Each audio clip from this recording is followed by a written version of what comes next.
Hi అండి, welcome back to wishes world. అందరూ ఎలా ఉన్నారు? ఈరోజు మనం 5 లక్షల రూపాయల సేవింగ్స్ గురించి అయితే మాట్లాడుకుందామండి. దానికోసం మనము ఇయర్లీ వచ్చేసి ఎంత సేవింగ్స్ చేసుకోవాలి, మంత్లీ వచ్చేసి ఎంత సేవింగ్స్ చేసుకోవాలి, అవన్నీ అయితే డీటెయిల్గా అయితే చూద్దామండి. వీడియోని అయితే పూర్తిగా చూడండి. ఒకవేళ వీడియో కనుక మీకు నచ్చింది అనుకుంటే లైక్ చేయడం మర్చిపోకండి. వీడియోలో ఏదైనా యూస్ఫుల్ ఇన్ఫర్మేషన్ ఉంది అని మీకు అనిపిస్తే కనుక నా ఛానల్ అయితే సబ్స్క్రైబ్ చేసుకోండి. నా ద్వారా మీరు మనీ సేవింగ్స్ సంబంధించిన ఎన్నో ఐడియాస్ అయితే తెలుసుకుంటారు. మా రిలేటివ్స్ ఒక బ్రదర్ వచ్చేసి నన్ను అడిగాడు, అక్క నాకు కొన్ని లోన్స్ ఉన్నాయక్క, ఆ లోన్స్ తీసుకొని నేను ఒక 5 lakh రూపీస్ సేవింగ్స్ అయితే చేసుకోవాలి, దానికోసం మంచి ప్లాన్ అయితే చెప్పమని అడిగాడు. సో ఇది మనకి కూడా యూజ్ అవుతుంది కాబట్టి మనం కూడా ఇప్పుడు వరకు ఏవైనా అప్పులు అలాంటివి ఏమైనా ఉంటే అవి తీర్చుకొని తర్వాత సేవింగ్స్ అనేవి మనం ఎలా ప్లాన్ చేసుకోవాలి అన్నదైతే చూద్దామండి. తన వయసు వచ్చేసి 23-24 సంవత్సరాల మధ్యలో అయితే ఉంటాయి. తను వచ్చేసి ఒక ప్రైవేట్ జాబ్ చేస్తున్నాడు. అయితే తనకేంటంటే ఒక 60,000 రూపాయల అప్పు అయితే ఉందంట. తన బైక్ మళ్ళీ ఫోను ఈ రెండిట్లో ఈఎంఐలు కాకుండా ఒక 60,000 రూపాయలు అప్పు అయితే ఉందంట. అయితే వాటి ఫోను ఈఎంఐ తర్వాత బైక్ ఈఎంఐ ఉండడం వల్ల ఇంకా మనం సంపాదించుకునేది ఇలా ఈఎంఐలు ఉంటే కనుక ఇంకా మనం సంపాదించుకునేది టైం టు టైం ఇలాగా ఈఎంఐలు కట్టుకోవడానికే సరిపోతుంది కదా. ఇంకా బయట మనకి ఏదైనా పైన లోన్స్ కానీ ఏమైనా ఉంటే అవి తీర్చుకోవడం మనకి కష్టమవుతుంది. తనకు వచ్చేసి ఇంకా ఒక 2 నెలల్లో తనకి కట్టే ఫోన్ ఈఎంఐ ఏదైతే ఉందో 4,000 రూపాయలు అవి క్లియర్ అయిపోతుందంట. సో అక్కడి నుంచి నేను లోన్కి 60,000 రూపాయల లోన్ ఏదైతే ఉందో దానికి నేను అమౌంట్ కట్టుకోగలను అని చెప్పాడు. సో తను ఈ విధంగా ప్లాన్ చేసుకుంటే కనుక ఒక్క 14-15 మంత్స్లో తను లోన్ ఏదైతే ఉందో అది క్లియర్ చేసేసుకొని అందులోంచి బయటకు వచ్చేసి తను 5 lakh రూపీస్ సేవింగ్ అయితే చేసుకోగలుగుతాడు. అలాగే మనం కూడా ఇలాగ ఏవైనా అప్పులు ఉంటే కనుక ఇక నుంచి మనం ఏ ప్లాను చేసుకోకుండా ఉంటే కనుక అక్కడితో వదిలేసి ఇక్కడి నుంచి మనం ఫ్రెష్గా ప్లాన్ చేసుకొని లోన్స్ ఏదైతే ఉన్నాయో అవి ముందు క్లియర్ చేసుకోవడానికి అయితే చూద్దాం. ముందు మన సేవింగ్స్ అనేవి ఎక్కడి నుంచి స్టార్ట్ చేసుకోవాలంటే మనము ప్రాబ్లమ్స్ ఉన్నా లేకపోయినా ఏదైనా సరే మనము నెలకి 200 రూపాయలు ఆర్డీ అనేది కడుతూ మన సేవింగ్స్ అనేది ఇక్కడి నుంచి స్టార్ట్ చేసుకోవాలి. ఏంటి ఇన్ని ప్రాబ్లమ్స్తో ఉన్నా మనం సేవింగ్స్ అనేవి చేసుకోవడం అవసరమా అంటే అవసరమే. ఎందుకంటే మనం ఇలాగా ఆర్డీ 200 రూపాయల నెలకి ఆర్డీ కట్టడం అలా చేయడం వల్ల మనకి ఏమవుతుందంటే ఒక డిసిప్లిన్ అనేది అలవాటు అవుతుంది. అలాగా మనకి ఫైనాన్షియల్ డిసిప్లిన్ అనేది అలవాటు అవ్వడం వల్ల మనం సేవింగ్స్ అన్నవి బాగా ఎక్కువగా చేసుకోగలుగుతాము కొద్దిగా వయసు పెరిగే కొద్ది కూడా. అయితే మనం ఈ 40,000 రూపీస్ తనకి గోల్డ్ లోన్ అయితే ఉంది బ్యాంక్లో. తను ఇంకొక 20,000 రూపాయలు బయట వాళ్ళ రిలేటివ్స్ దగ్గర లోన్ అయితే ఉంది. తనకి మిగిలిన ఈ 4,000 రూపాయలు ఫోన్ కట్టే 4,000 రూపాయలని ఒక 3,000 రూపాయలు ఏదైతే ఉందో దాన్ని గోల్డ్ లోన్ కట్టేసుకొని ఇంకా తర్వాత 1,000 రూపాయలు ఏదైతే ఉందో అది నెల 20,000 అప్పు వాళ్ళ రిలేటివ్స్ దగ్గర ఉంది కదా దానికి కనుక కట్టేసుకుంటా ఉంటే తనకు వచ్చేసి 14 నెలల్లో గోల్డ్ లోన్ అనేది తీరిపోతుంది. తర్వాత ఇంకొక 1,000 రూపాయలు అలా కట్టుకొని వస్తే 14 నెలలు కాబట్టి 1,000 రూపాయలు కడుతుంది, 14,000 అవుతుంది. ఇంకొక 6,000 రూపాయలు అయితే ఉంటుంది. సో అది 6,000 రూపాయలు ఇంకొక 2 నెలల్లో తను క్లియర్ చేసుకుంటే ఇంకా మొత్తం అసలు వడ్డీ కలిపి తను 15 నెలల్లో తనకున్న 60,000 రూపాయలు అయితే అప్పు క్లియర్ చేసుకోగలుగుతారు. అట్లాగే మనం ఎప్పుడైనా సరే యూత్ ఎవరైతే చిన్న 20 ఎర్నింగ్స్ అప్పుడే స్టార్ట్ చేస్తారో వాళ్ళు ఎలా ఆలోచిస్తారంటే ఫస్ట్ మళ్ళీ ఎర్నింగ్స్ స్టార్ట్ చేయగానే వాళ్ళు బైక్ తీసుకోవడానికి ట్రై చేస్తారు. ఎట్లా అంటే ఈఎంఐ మీద ఎలాగో బైక్ మనకి ఫస్ట్ డౌన్ పేమెంట్ కట్టగానే మనకి ఈఎంఐ మీద బైక్ వస్తుంది. సో ఆ బైక్ని తీసుకోవడానికి ఇష్టపడతారు. తర్వాత మంచి ఫోన్ తీసుకోవడానికి ఇష్టపడతారు. అట్లాగా ఈ ఫోను బైక్ వీళ్ళ ఎర్నింగ్స్ ఏదైతే ఉన్నాయో అవి స్టార్ట్ చేయగానే ఈఎంఐల మీద బైక్ ఫోన్ తీసుకోవడానికి అయితే ఇష్టపడతారు. సో అట్లాగా వాళ్ళు ఎర్నింగ్స్ని స్టార్టింగే ఈఎంఐలు కడుతూ స్టార్ట్ చేస్తారు. అలా ఈఎంఐలు కడుతూ స్టార్ట్ చేస్తారు. ఇంకా వాళ్ళకి సేవింగ్స్ మీద పెద్దగా ఆ వయసుకి పెద్దగా అవగాహన ఉండదు కాబట్టి ఇంకా వాళ్ళకి సేవింగ్స్ మీద పెద్ద ఇంట్రెస్ట్ అయితే ఉండదు. అట్లా కాకుండా మనము ఈ వయసు నుంచే మనం సేవింగ్స్ అనేది ఎర్నింగ్స్ స్టార్ట్ చేసిన దగ్గర నుంచే మనం సేవింగ్స్ అనేది మొదలు పెట్టుకొని ఇలాగా బైక్ లోన్స్ కానీ లేకపోతే ఈఎంఐల మీద ఫోన్లు తీసుకోవడం కానీ అలాంటి పనులు ఏమీ చేయకుండా సేవింగ్స్తోని స్టార్ట్ చేసుకొని నిజంగా మనకి ఇంకా అవసరం అనుకుంటే ఆ బైక్ కానీ లేదంటే ఫోన్ కానీ అవసరం అనుకుంటే మన బడ్జెట్లో ఎక్కువ కాస్ట్లో కాకుండా మన బడ్జెట్లోని తీసుకొని అవి కూడా మన సేవింగ్స్ ఏదైతే ఉన్నాయో వాటితో తీసుకోవడానికి ప్రయత్నిస్తే కనుక మనము దేనికి స్టార్టింగ్ నుంచే మనకి ఈ లోన్ తీసుకోవడం అన్న పద్ధతి ఏదైతే ఉందో దాన్ని మనం అలవాటు చేసుకోకుండా ఉంటాం. అలాగా అలవాటు చేసుకోకుండా ఉండడం వల్ల మన ఫ్యూచర్ అంతా కూడా ఒక సేవింగ్స్ చేసుకుని ఏది కొనుక్కోవాలన్నా సేవింగ్స్ చేసుకుని కొనుక్కుందాం అన్న థాట్ ప్రాసెస్లో వెళ్ళిపోతాం. అట్లా కాకుండా మనం స్టార్టింగ్ నుంచే ఈఎంఐల మీద వాటి మీద అలవాటు పడ్డామంటే తర్వాత ఆ లోన్ అన్నది మనకి పెద్ద విషయంగా అనిపించకుండా మనం ఈ లోన్స్ అన్నవి పెంచుకుంటూ పోతాం. సో అందుకనే మనం ఏంటంటే స్టార్టింగ్లోనే ఈ ఈఎంఐలతో స్టార్ట్ చేయకుండా సేవింగ్స్ చేసుకొని ఏది కొనుక్కోవాలన్నా ఆ సేవింగ్స్తోనే కొనుక్కోగలిగితే కనుక మనం ఫ్యూచర్లో ఎక్కువగా అప్పులు పాలయ్యే అవకాశం అయితే ఉండదు.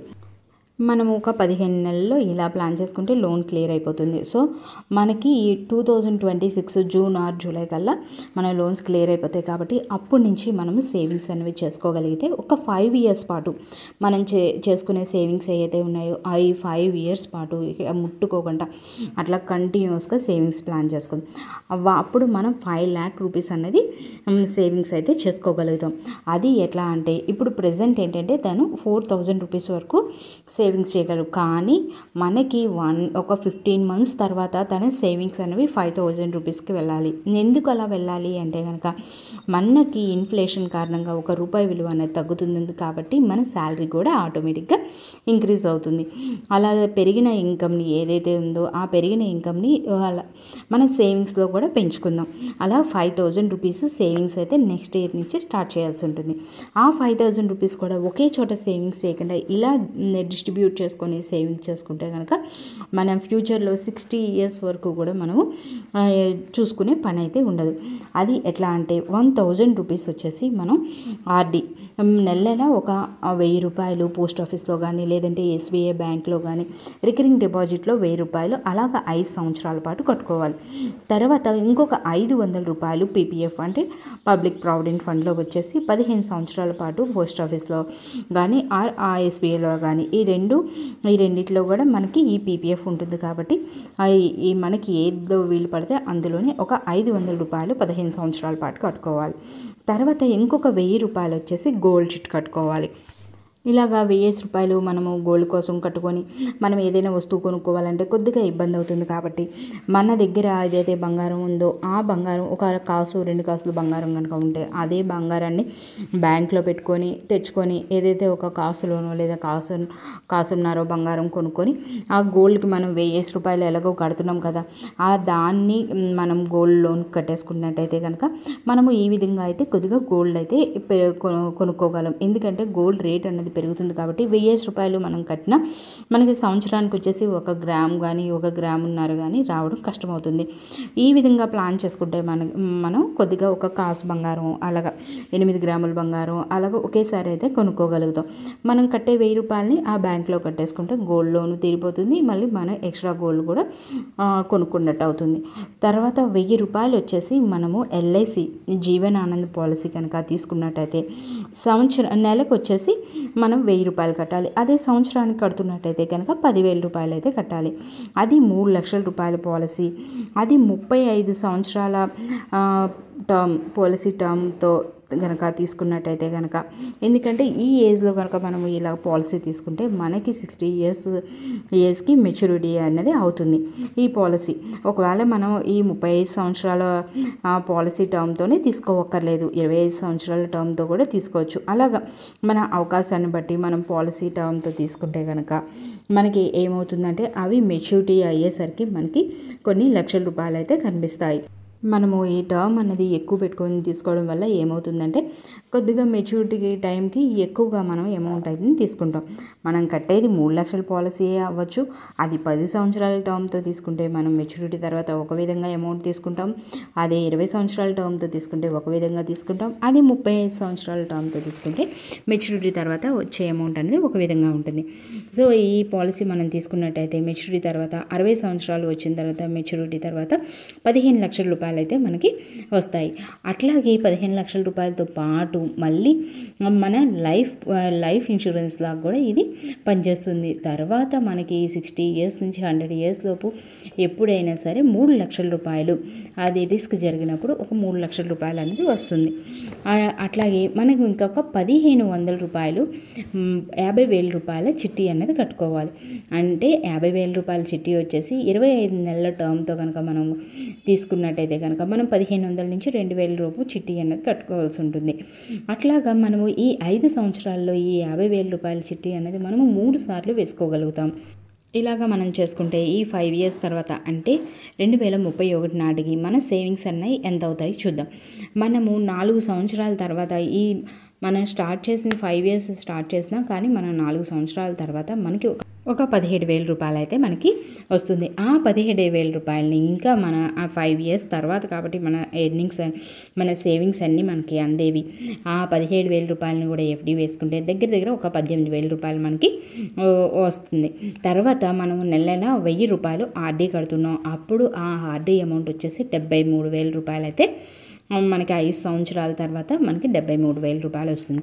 అలాగే మనం నెల 1,500 రూపాయలు చిట్టి అనేది వేసుకుంటున్నాం. అలాగా ఆ చిట్టి వేసుకోవడం వల్ల మనకి 1,50,000 రూపాయలు వస్తాయి. కానీ మనకి ఇక్కడ 1,80,000 రూపాయలు ఎలా అయింది? మనం ఫస్ట్ టైం చిట్టి అందుకున్న చిట్టిని మనం 4 సంవత్సరాల పాటు ఎఫ్డి వేసుకోవాలి. సెకండ్ టైం అందుకున్న చిట్టిని మనం 2.5-3 సంవత్సరాల లోపు ఎఫ్డి వేసుకోగలుగుతాం. తర్వాత థర్డ్ టైం ఏదైతే చిట్టి అందుకుంటామో ఆ చిట్టిని మన అమౌంట్ కలుపుకుంటే కనుక మొత్తం 1,80,000 రూపాయలు అయితే అవుతుంది. తర్వాత మనం